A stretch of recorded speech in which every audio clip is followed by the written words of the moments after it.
Wagwan. What's going on? Welcome to Mandem TV.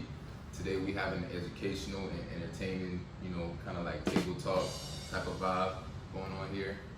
We also have a guest today. I got to my right, CandidHill. Y'all already know her. She's lit. To my left, Benny Blanks. Y'all know the guy already. Ah, boy. To my right, Young Kels. You know the vibes and Kels in the building. Shut down. So today, like I said, we're just gonna dive in on different topics regarding African culture and African American culture, or just American culture in general. And then as far as like also just, I don't know, like the vibe in Africa, growing up in Africa and growing up in, America.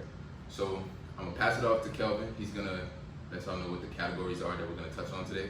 Then we'll dive right in. So we thought about a lot of topics that we could relate to, and the first topic that we have on here today is the word akata. Like with the recent racial injustice going on in America. Yeah. There's a lot of things that Benny, you said you and Mike got into with somebody on social media. Oh yeah, definitely. So the akata slang is like, it's just not always a positive word. Like, it's times where like Black Lives Matter movement started going hard on like IG and stuff, and an African American guy felt like, Africans and African Americans are not one. And I'm like, why do you think that? And he's like, oh, booty scratcher, akata. In my mind, the word akata is not that bad, but like after looking it up, and I was like, all right, I mean, you showed me some shit. I'm saying, it's like people need to educate themselves more, and also when you're using akata, where it could be positive or it could be negative. Most of the times, it's negative. So you think most of the time it's negative? Most of the times it's negative because you could just be like that guy. But it's like people normally say like that akata guy right there doing something bad. That's when you just stick out that akata guy. What if he's not even akata guy? He's probably like Mexican or some shit. It's Mexican. Well, like with me growing up, like how he said, it had two different meanings. It had two connotations. It had like let's say you're trying to call somebody like ratchet or like diss them in some type of sense. That's how you could use it too, in that sense. Like, oh, it's like I thought guy did, the way he play his music and da-da-da-da-da, right? Or it could just be simple, like, yo, it's an African American person that I'm addressing here, or that I'm trying to, trying to focus on whatever I'm trying to say too. You get what I'm saying? So like, it can be like, oh, my kata friend is coming over tonight, we're gonna play Uno. It could be something just as simple as that. Or it can, like you said, be a negative connotation as well, where it's like, yo, this akata boy, they don't respect the crowd, they always want to do gra, da-da-da-da-da, So, like I said, growing up, it was two connotations for me, and that's kind of like what I gathered from my parents, seeing how they use the word, As far as the racial slur thing, I'm just not getting hip to that, because I never really seen it in that light growing up. How you feel, Hill? I gotta agree with with what he said about, instead of like saying like, oh, that akata guy, like you can just really say like that guy right there, like you don't have to add that to it. But when I've used it, I've never used it as like a negative thing or like trying to call somebody out or anything. It's just like, oh, she's an akata. Like if I'm talking to like my mom or something like that, oh, she's an akata. She's not African, she's not white, she's black. But in our language, it's like, oh, she's an akata. But I never used it negatively or seen it as any type of racial thing. I'm understanding how African Americans see it as like disrespectful or derogatory. So I'm learning. Right. Yeah, I mean, even with me growing up in Ghana, you use the word akata even when I hadn't been in America or even known any African American. You just say, oh, akata there, akata fuku, akata people, African Americans in America. So I guess to Africans in a sense, well, to me in Ghana, how I understand it is the way that we it's a separation, like a way to describe African Americans as opposed to African people. Yeah. You get what I'm saying? Yeah. So I never thought of it as being a bad word until I googled the word. And the first thing that popped up on Urban Dictionary that is like it stems from Yoruba in Nigeria, and it actually describes people that are from the slavery and stuff like that, uneducated, so it has a lot of negative ways to it. But what I understand is the connotation to it, however you say it. Yeah. Even with the N word, people identify it as brotherhood, as family. Endearment. Yeah, but somebody might use it in a way that could be racist or Yeah. negative. So Yeah. it's all about how you use the word. Yeah. And that's what I'm gonna say too. Words are just words. Like the meaning behind the word is what makes the word and how it's Yeah. used. You know, like even for instance, bitch, right? Like you'll have girls out here say, "Oh, that's my bitch. That's this, and that." Mhm. At the same time, it can be used in a negative way to like, "Yo, this bitch got me fucked Yeah. up." Da da da. You know, so like it's all definitely how it's coming across. You know, if you hear somebody say the word to you, you can pick up the vibe. If they're trying to insult you, you'll catch that. Like if somebody's saying this, I cut that. Like you don't have to be an African to get that. Yo, this person is insulting me. You know, so it depends on how the word is used. And to any African Americans out there, I don't feel like you should just be on edge or ready to just defend yourself when you hear that word, thinking somebody's talking shit about you, because it really don't be that. It could be, it couldn't. You know, so. But then, and also, I felt like you wouldn't call somebody that's not your friend, that's my bitch. You wouldn't see a random person in the club. and You be would like, though. How you doing, bitch? Girls do that. That's their friends. People that they know. People they know. Yeah, Not like the you don't first go time to meeting no a random girl, person. you not be like, hey Oh, yeah, bitch. yeah, No. yeah. It's like, Not your first time. yeah, the first time you meet somebody, you wouldn't do that. You'll be So, offended yeah. last time. it would be different if African Americans understand Yeah. what Akata meant, and at that point, the offensiveness would dumb down a little bit more. You know what I'm saying? Mhm. I also feel like the person who wrote out Urban Dictionary, like, who were they to say Exactly. that? Facts. Like, Facts. are you credible enough to? Have the time is misleading. It's all about Yeah. people checking the sources Yeah. that Yeah. some of this information come from. Because I could go to Urban Dictionary And just type your in own it. definition. Yeah. Facts. So, I'm glad that we warmed up with that topic, and because, the next topic to me is really, really spicy. I'm not even going to cap on Do this. it. And the topic is about African men being romantic. Not. Not being romantic. or being romantic, Yeah, whatever yeah. stand you want to take on it.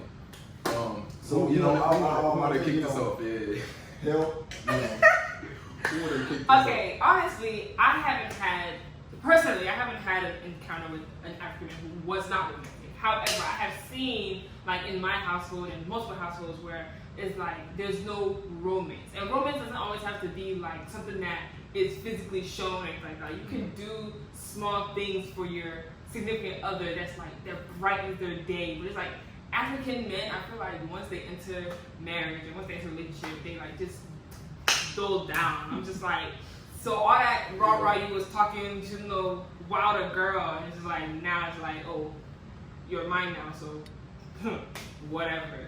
That's just my take on that. what would you think? Real quick though, right? Real quick. Do you still don't catch no type of romance from African men prior to them getting you though? Like bagging you and First of all, being with you? I can't get bagged. But there's romance when they're trying to get to know you. Like they're trying to wine and dine you and spend time with you and do all these things. But then once they get you, like it decreases. Like they get comfortable and it decreases. Now granted, it is a mutual thing. Like you give and you get. You receive it. But yeah, it's a two-way street. Yeah, it's a So, reciprocation type of thing. but it's like you can't always be yeah. pull in and not get nothing out of it. I feel what you're saying, and I agree for the most part. Cause growing up, I didn't see that. Like We can in all my- agree. I don't know about y'all, but I agree. In my household, I didn't see that. Like, nah, like not at all. Not even a little bit. And I wasn't around to see my dad like court my mom. Like, I wasn't around for that process.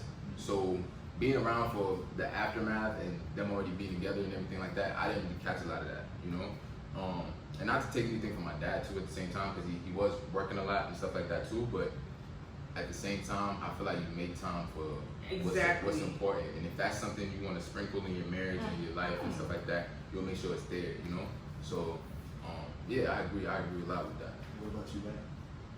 Well, African dads is where it came from, you know what I'm saying? Like, I personally have never seen my dad open the door for my mom before. So it's like shit that I have to learn from like movies and shit, you know what I'm saying? Because African dads are worried about the house being fed, grades being right, but the lady not treated right. Meanwhile, it starts from, it's a team effort, you know what I'm saying? Like, mom looks good, dad looks good, child is great. But if you do mom is good, dad is fucked up, you might end up having a Tariq or some shit. So you gotta have you gotta have a real, connection with everybody. children go off the energy their parents feed. Honestly. Nah, that's the fact, and children pick up on a lot that you don't even. A You're not lot. even, parents are not even aware of. Like, pick up on a lot. I mean, like with me, I mean, I can agree with what you were saying, Drew. You know, like parents worry about go to school, get good grades, you know, book. You know, Yeah. learn in school, but school cannot teach you everything. You know, Yeah. as far as relationship and stuff like that, you might probably not learn it from school. You know, but me looking at watching movies, you know, like Love Don't Cost a Thing. You know, there was a scene where Steve Harvey came in. You know, he was educating his son about having safe sex and stuff like that. And that, to me, I think is something that African parents, you know, they brush away. Sex, relationship, they don't want to hear. You know what I'm saying? So if they're not teaching you how to, you know, treat a woman, you know, because they don't even want to know that you even have a boyfriend or a girlfriend, let alone teach you, you know, about being romantic to a woman. You know? I think you brought up a very good point by saying like how parents don't want their children to be, you know, dealing with anything as far as like intimacy, relationships, you know, things like that at an early age. So I think that was a good point, because do y'all feel like that's why they also don't want to demonstrate that in the household with their wife? Because it's like they're depicting that in front of us. We're gonna be like, oh damn, I want to try this at school. Like I'm feeling little shorty right here. Like I see my dad do this with my mom. I want to try this with, you know. So it's like, do y'all feel like them trying to keep their children's lives a certain way, like pure and not diving into that at such an early age, is why they don't show that with their woman? You can do certain things without like going to like extreme, like like literally like I was saying the other day, like you can sit like in the living room, watching movies together, laughing together. That's being intimate. You know what I'm did you saying? call that? You said it was a word for it. It was intimacy still, but it wasn't like full blown intimacy. It was like it was just like non-physical. Yeah, it's not sexual. Yeah, like you don't have to be yeah. sexually intimate. But like certain things like that, something like seeing mom and dad together, happy, laughing together, stuff like that. But if you see mommy and daddy, one is over there and one is over there all the time, you're like, oh, so do y'all like each other, or y'all just like here because of me? So certain things like that. But like if you're there, like, you know, y'all always touch on each other in front of your child, like, yeah, they're gonna go to school like, okay, mommy and daddy was touching, I can touch too. So certain things you can do to show that some type of romance in the relationship, and also like show your child that, yeah, this is acceptable, this is okay, like we're good. And then certain things like it's just, you shouldn't do it for the child. That's true. The next topic that we have on here is the narrative that we don't live in huts. And we're not talking about the fact that, you know, we're saying that, oh, Africans don't live in huts. You know, we've heard that story over and over again. But it's about the people that when they go to Africa, you know, they're trying to record that, oh, look, we have houses, we have this, we have that, you know. We're not living in that old age where people are not educated. You know what I'm saying? Yeah. So, I mean, the people that are not educated, maybe they don't have the opportunity, or maybe they're just ignorant and maybe they don't want to learn, you know? So, what's your take on that? What would you have to say to people that, you know, so let's start with John, you know? What's your take on the people that go home to, you know, Africa, wherever they come from, and, you know, they're just trying to showcase, oh, yeah, we don't live in huts, we don't live in this, we don't live in that. Like, what do you think about that? I feel like you don't have to prove shit to anybody. That's one. Two, because it's like people already have their mindset about you. You've proven them wrong. It's like you're trying to get accepted. You don't need acceptance from nobody. You know what I'm saying? 9 times out of 10, everything that people use in this world coming from Africa. So if you're going off of wealth and shit that other people stole, that we have, that we didn't steal, you can't really be like, oh, Africa's this piece of shit. Maybe you need to open your mind more and read some shit. That might help you out. Piggybacking off of what Benny said, right? It's like you don't want to prove yourself to somebody. Like you can flex, you can show off wherever you're at in Africa. Let's say you just went on a vacation with the fam. You can show off where you're at. You can showcase y'all's house, what type of food y'all are eating, the vibe around y'all. But you don't have to. It's the caption for me more so than you showcasing it. It's the caption as far as like you saying, oh, we don't live in huts, or we don't do this. Oh, you know, y'all thought we was in broken down villages and things like that. It's those captions for me. You could like everybody does that to where they flex and they show off whatever enjoyment that they're having, you know. But you don't have to caption it like you're trying to prove something to people who are ignorant.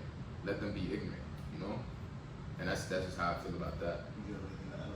I just feel like Africa has always been there. Like it's always been something new that like it just popped out of nowhere. So like when people go and they record and they like it's the same thing like this is capture. You can show off like your house or whatever, but like when you write you don't live in a house, it's like okay, like it's 2020. Like by this time, if they don't know, then they need to go and figure it out themselves. It's like black people not being accepted by Gucci, but you take all your money there. You're not proving shit. Honestly, you're really not proving shit. Because if the person that respects you, you spending your money there, it's just you being a fool at the end of the day. Because keep your money where your respect is at, you know what I'm saying? Don't go stand in line with Gucci and Gucci don't fuck with you. Gucci would never fuck with you. And that's the truth. Just like, you know what I'm saying, we don't need approval because we're happy with what we have. If you're not happy, maybe you need to do some more research and move down. We may accept you. I don't know, but we may. We may fuck with you somehow.